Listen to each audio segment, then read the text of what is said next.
The divorce papers felt cold against my fingertips as I slid them across the polished mahogany table. My father's eyes, the same steel gray that once made board members tremble, widened as he read the header. 23 years of disappointment, manipulation, and betrayal condensed into legal documents. He thought he'd won when he disowned me 3 years ago. The memory burned fresh. Standing in the same boardroom, wearing my wedding dress still wrinkled from the courthouse ceremony, watching his face twist with disgust as I told him I'd married David. Poor David. David with his carpenter's hands and community college degree. David, who made me laugh until my stomach hurt and held me when nightmares about my mother's death still haunted my sleep. My father had exploded. The veins in his neck bulged as he screamed about bloodlines and legacies, about how I was throwing away everything he'd built. How I was no better than my mother, who died when I was 12, leaving him to raise what he called a disappointment of a daughter. That day, he'd pointed toward the door with a shaking finger and declared me dead to him, cut off my trust fund, removed my name from his will, banned me from family events. I'd left that room broken, but I hadn't left empty-handed. 3 years of silence followed. 3 years of building a life with David in our tiny apartment above his workshop. 3 years of learning what love actually meant, not the conditional approval I'd mistaken for affection my entire childhood. David never asked about the money, never pressured me to reconcile. He just loved me. But love doesn't pay lawyers. My father cleared his throat, bringing me back to the present.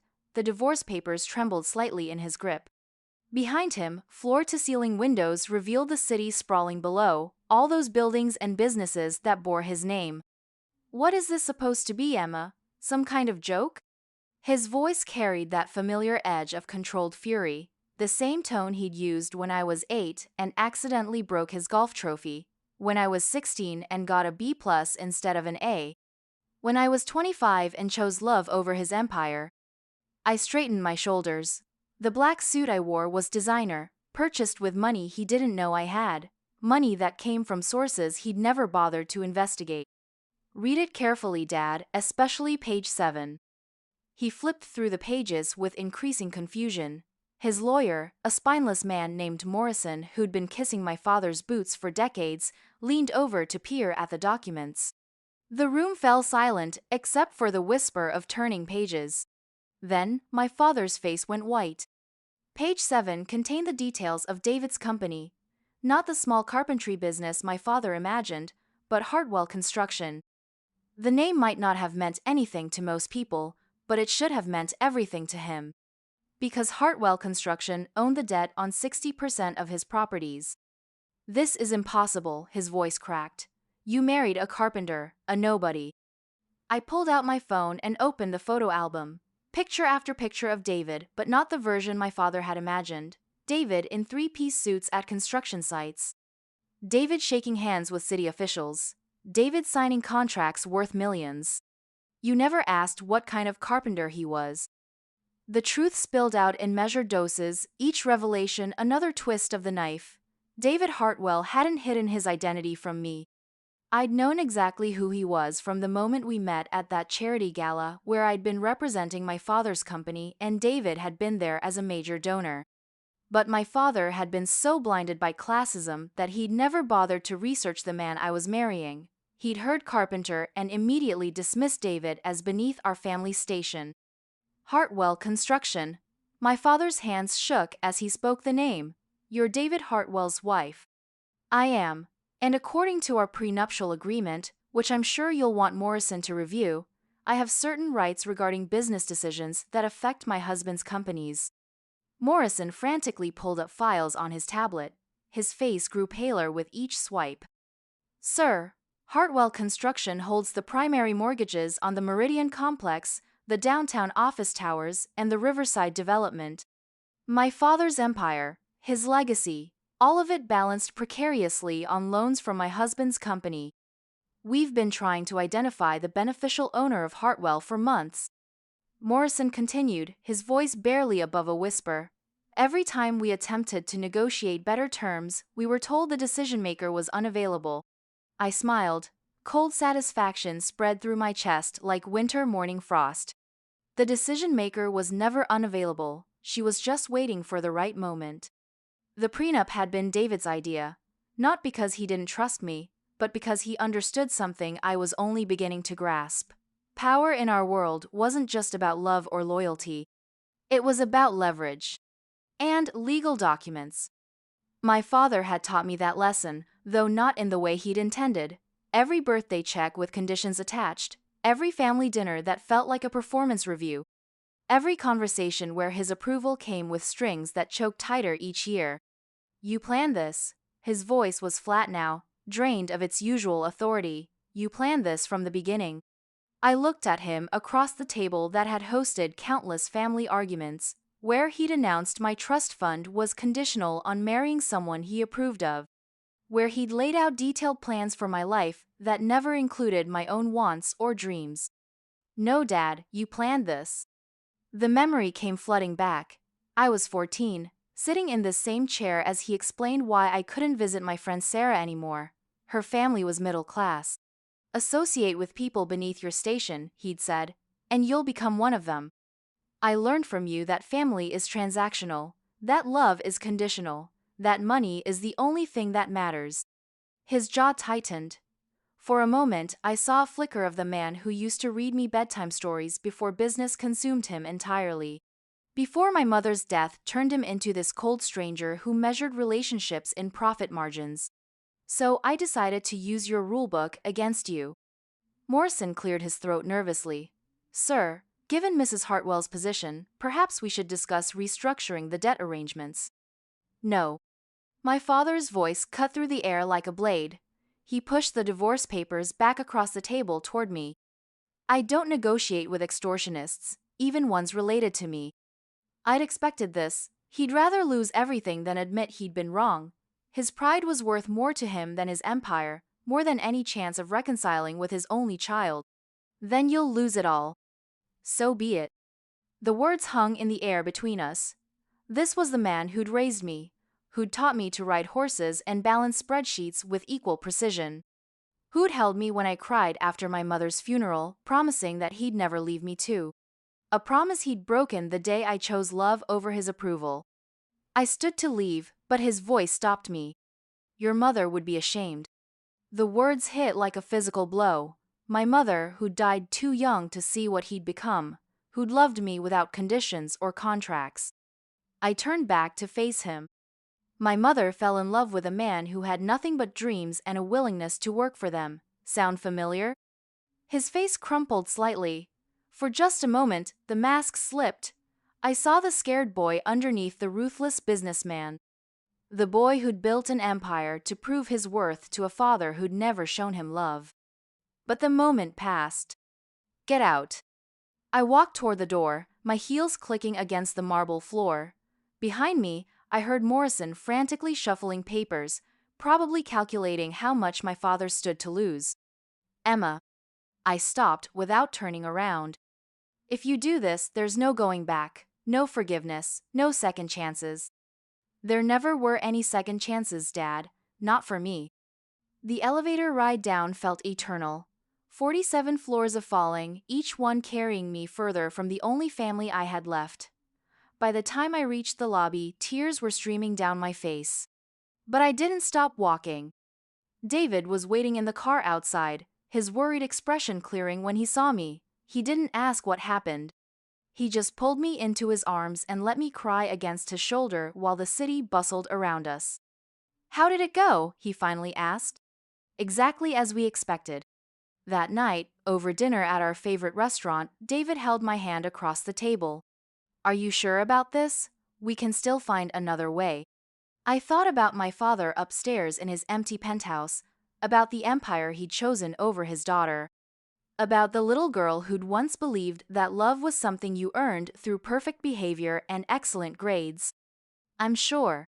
The next morning brought phone calls, first Morrison begging for a meeting, then board members who'd suddenly remembered my existence. Finally, business partners who'd ignored me for 3 years but now wanted to discuss mutually beneficial arrangements. I ignored them all. Instead, I sat at my own desk in David's construction office, reviewing the financial documents that detailed the slow strangulation of my father's company. Each late payment, each renegotiated loan. Paper trails that showed exactly how precarious his situation had become.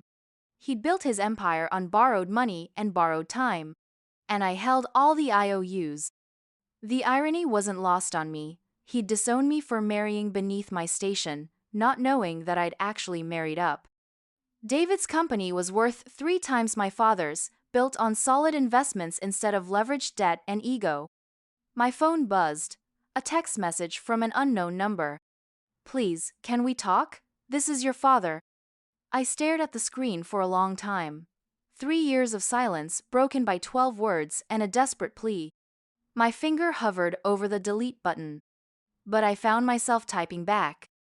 "Same terms as always, Dad, your rules, no emotions, just business." The response came immediately. "What do you want?" What did I want? For 3 years, I'd thought I wanted revenge. I'd wanted him to hurt the way he'd hurt me. I'd wanted him to lose everything he'd valued more than his daughter.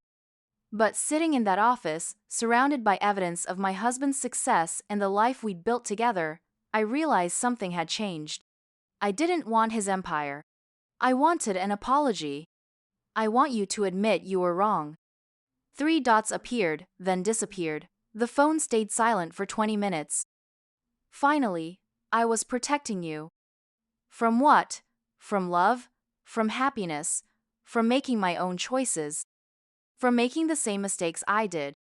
That response stopped me cold. I'd never heard him admit to making any mistakes, let alone compare his choices to mine. What mistakes? The typing indicator appeared and disappeared several times before the message came through. "I married your mother for love.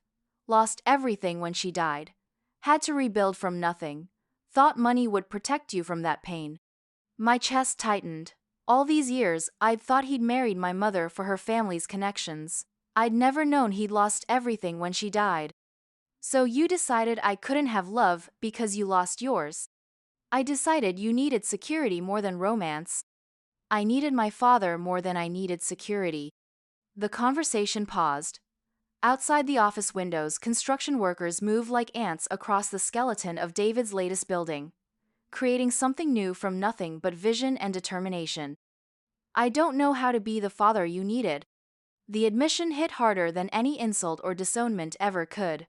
Raw honesty from a man who'd built his life on projecting strength and control. "You could have tried." "I didn't know how, my father never showed me." The cycle became clear. His father had been cold and distant, so he'd been cold and distant, thinking that success was the only form of love men like him were capable of showing. "I don't know how to fix this, Emma." For the first time in 3 years, I heard vulnerability in his words. Not the calculating businessman or the disappointed father. Just a man who'd lost the only family he had left and didn't know how to get her back. "Start by coming to dinner Sunday. Come alone. No lawyers, no contracts, no business talk." "Will David be there?" "My husband will be there, yes." "I don't know how to talk to him, to either of you." "Then learn." Sunday came too fast and too slow simultaneously. David and I cleaned our small apartment twice, arranged flowers that didn't need arranging, and cooked enough food to feed a small army. At exactly 7 o'clock, the doorbell rang. My father stood in our doorway looking smaller than I remembered, older. He wore jeans and a simple button-down shirt instead of his usual 3-piece suit. The clothing made him look almost human. "Hello, Emma." "Dad." The first hour was agony. Stilted conversation about weather and current events. My father's obvious discomfort in our tiny living room, his eyes cataloging the second-hand furniture and cramped quarters. But David, bless him, refused to let the evening remain formal. "Emma tells me you used to build model airplanes together." My father paused with his fork halfway to his mouth. I'd forgotten about the model planes until David mentioned them. Saturday mornings in the garage, my small hands trying to manipulate tiny pieces, while my father patiently guided me through each step. "She was terrible at it," my father said, but his eyes softened. "Impatient, always wanted to skip steps." "Still do," David laughed. You should see her try to follow IKEA instructions. And somehow, that broke the ice. Stories about my childhood began flowing. The time I tried to paint my bedroom wall with nail polish. When I convinced him to let me drive his Mercedes around the empty parking garage when I was 12. For 2 hours, I watched my father remember how to be human. But the hardest conversation was still coming. I need to apologize, he said as David cleared the dishes. To both of you. I'd waited 3 years to hear those words, but now that they were here, I felt oddly empty. David, I judged you without knowing you. I saw carpenter and assumed small-time contractor.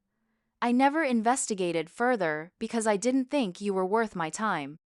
David nodded quietly. He'd heard worse from better people. And Emma, his voice cracked slightly. I failed you as a father. I thought providing for you financially was enough. I thought protecting you from risk meant protecting you from choice. Why didn't you ever ask what I wanted? Because I was afraid you'd want things I couldn't give you. Like what? Like a father who knew how to love without conditions. The words hung in the air. 3 generations of broken men passing down their inability to express emotion. My grandfather had shown love through achievement.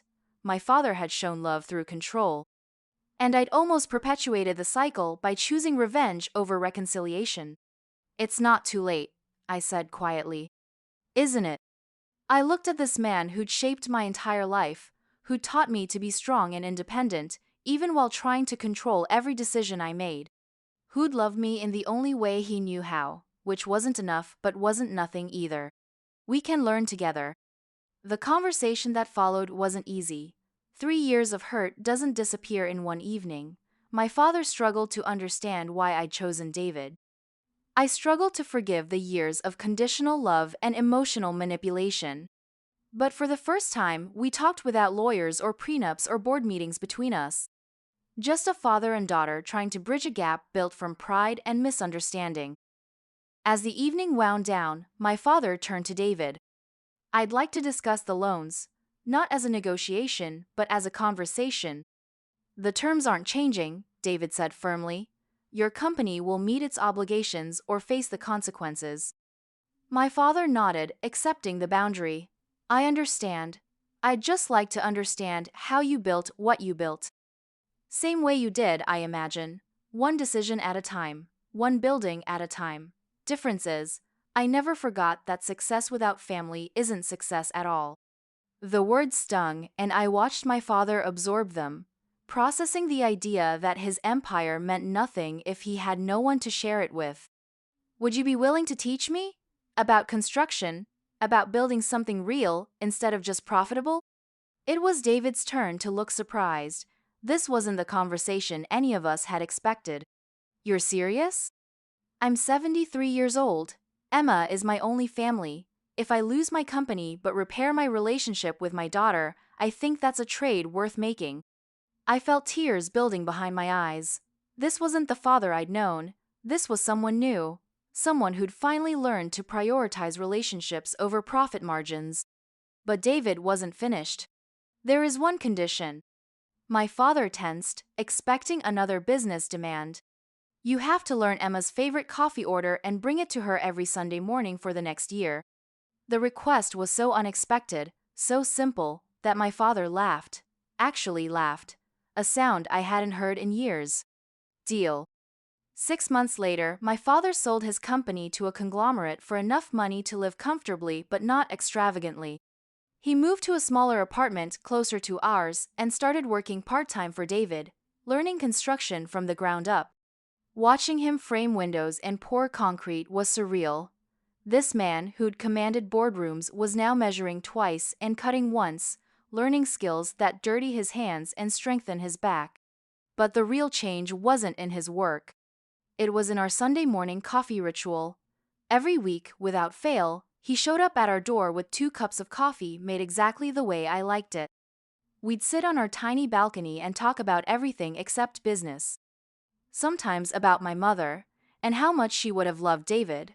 Sometimes about his childhood, and the pressure he'd felt to prove himself worthy of the family name. Sometimes about my dreams, the ones I was finally free to pursue. The prenup remained in effect not because we needed the financial leverage anymore, but because it served as a reminder: power used for petty revenge corrupts, power used to protect and rebuild transforms. David's company continued to grow, but now he had my father's business wisdom guiding the expansion, and my father had David's practical knowledge keeping him grounded in reality. As for me, I went back to school. Art therapy, something I'd wanted to study since high school but had been told was impractical. Turns out, helping people process trauma through creative expression was exactly as fulfilling as I'd imagined. My father still struggled with emotion, still defaulted to practical solutions for emotional problems. But every Sunday morning, as he handed me that perfectly prepared cup of coffee, I saw progress. Love isn't just a feeling, it's a choice you make every day, a commitment to show up, to try, to prioritize someone else's well-being alongside your own. My father was learning to choose love over control. David taught him that strength could be gentle. I taught him that forgiveness didn't mean forgetting, but it did mean moving forward. And slowly, carefully, we built something new from the wreckage of our broken relationship. The divorce papers still sit in my desk drawer, never filed but never thrown away. A reminder that sometimes the most powerful weapon is the one you choose not to use.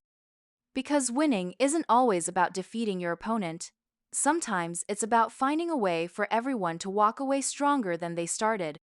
The morning my father brought coffee and stayed for lunch without checking his watch once, I knew we'd finally won the only battle that mattered.